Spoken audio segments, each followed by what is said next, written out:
Hello and welcome to our series of videos on ease of use. The first video we're going to be looking at today is our Gathering Link Intelligence video.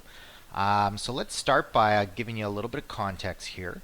The customer that we're going to be working with has 3 internet links. 2 of those are going to be DSLs and 1 of those is going to be a cable connection. And we're going to bond all of those together to get the total bonded aggregate.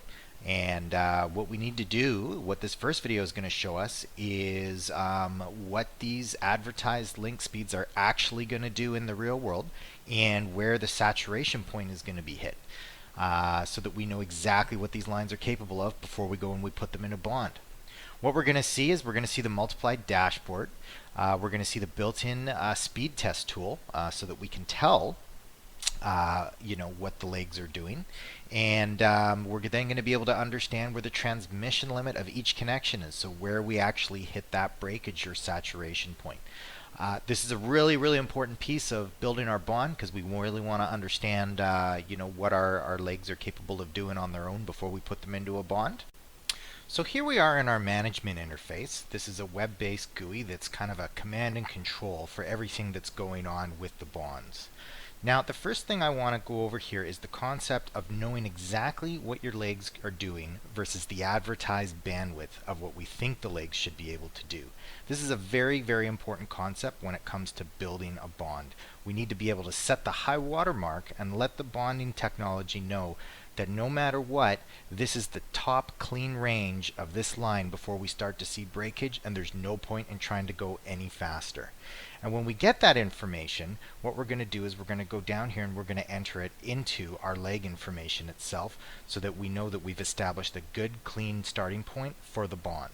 Now there's lots of command line utilities that you can use to accomplish this, but we were really passionate about developing something that was easy and quick to use to help you provision up your bonds with the most accuracy and the least amount of time and effort. So we went and we built the speed test interface, and let me just run through what a typical test would look like. Now, as I've mentioned, we're pretty far from the CO here, and the 2 DSL lines we have are really not that strong. So let me go and pick on the weakest of the 2, leg 51, currently in ETH1, and I'm going to run a quick TCP download test. I'm not going to rate limit it at all. I'm going to give it 5 seconds to run. I'm going to add some concurrency to make sure I really maximize the bandwidth in that pipeline, and I'm going to go and I'm going to hit test. And what it's going to do is it's going to take this leg out of the bond and it's going to push it as hard as it possibly can to find that point where this line breaks. So the results we get back are about what I would expect. We hit about 2.5 megs on our 6 meg DSL line. We've got some packet loss in there that's not great, but what I'm really concerned about is this latency. 250 milliseconds of average latency on my DSL line is not what I want to see.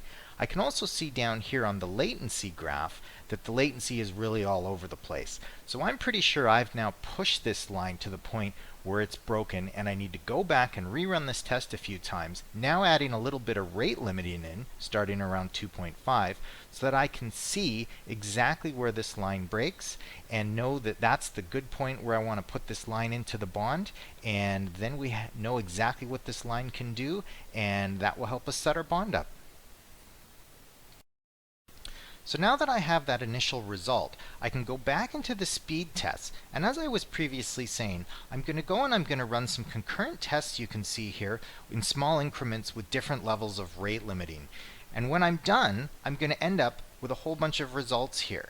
And what I can do with those results is I can select them all, and once they're selected I can hit compare tests. And what that's going to do is it's going to give me a nice graph here. And what I can do is I can follow along with my rate limiting along the bottom so that I can see where the latency is stable and then where it starts to increase, and I know that that's the point where I've hit breakage and that that's the point where I should really try to avoid pushing the line any higher then. Now the important thing to note here is that the latency is stable and the throughput is still going up, but right at the point in time where the latency goes into a really bad state, the throughput is no longer increasing. So I know that right there is the sweet spot of the high point where I want to set that line when I put it into the bond.